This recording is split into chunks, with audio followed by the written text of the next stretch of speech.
इस बार राज्य सरकार किसानों की मूंग समर्थन मूल्य पर नहीं खरीद रही है।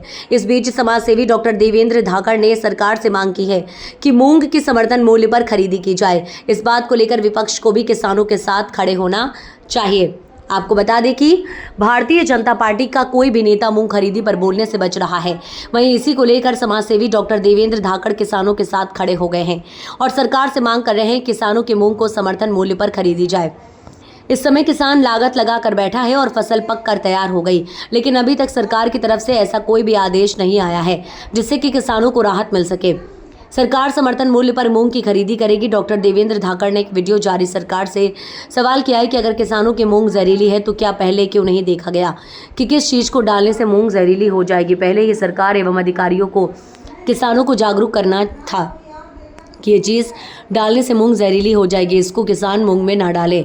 तो किसान सतर्क हो जाता है और अपनी फसल में इसको कम मात्रा में डालता है। लेकिन यह तो किसानों के साथ अन्याय है, क्योंकि किसान सीधा साधा है, वह सिर्फ किसानी पर निर्भर होता है। उसके पास खेती के अलावा कोई दूसरा साधन नहीं रहता जिससे वह और कमाई कर सके और अपना परिवार चला सके। इस समय किसान पर दोहरी मार देखने को मिल रही है। वहीं किसानों को दूसरी फसल की तैयारी भी करना है और सभी लोगों का कर्ज भी चुकाना है और बरसात के लिए घर में खाने पीने का सामान रखना है। लेकिन समर्थन मूल्य पर खरीदी न होने से किसान हैरान परेशान हैं।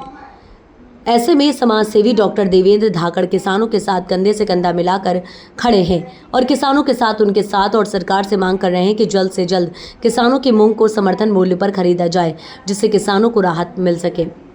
खबर यशपाल लोधी की।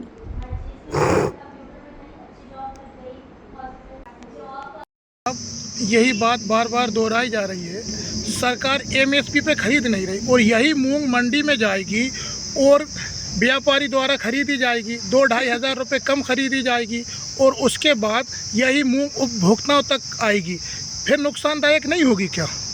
वही हमारा कहना और किसान का कहना यही है कि क्या 6,000 रुपये में 5,000 रुपये में बेचने पर उसका जहर खत्म हो जाता है और 8,000 रुपये में वो जहरीली हो जाती है, और जो 2-2.5 हज़ार रुपये का जो किसान को फ़ायदा होना था, क्या वो फ़ायदा जहर लग रहा है? इन सब समीकरण से और इन सब निर्णयों से तो यही लग रहा है कि किसान का जो फ़ायदा है 2,000 रुपये का, वही जहर के रूप में। सर, इस बारे में आप क्या कहेंगे? व्यापारी द्वारा खरीद कर वही मूंग उपभोक्ता तक आएगी, फिर उसको यूज किया जाएगा, क्या फिर उसका जहर हट जाएगा क्या? तो यही सवाल हम किसानों से पूछने की जगह यही सवाल तो हम सरकार से करना चाहते हैं। तो आखिर सरकार किसानों की सुनवाई क्यों नहीं कर रही? ये तो सरकार की संवेदनशीलता में कमी मानी जाएगी। अगर कृषि, हमारा पूरा देश जो कृषि पर आधारित है, आर्थिक पूरा तंत्र कृषि पर आधारित है, किसानों पर आधारित है, तो जब हम उसकी नहीं सुन रहे, जो कृषि का नहीं हुआ वो किसी का नहीं हुआ। जय जवान, जय किसान।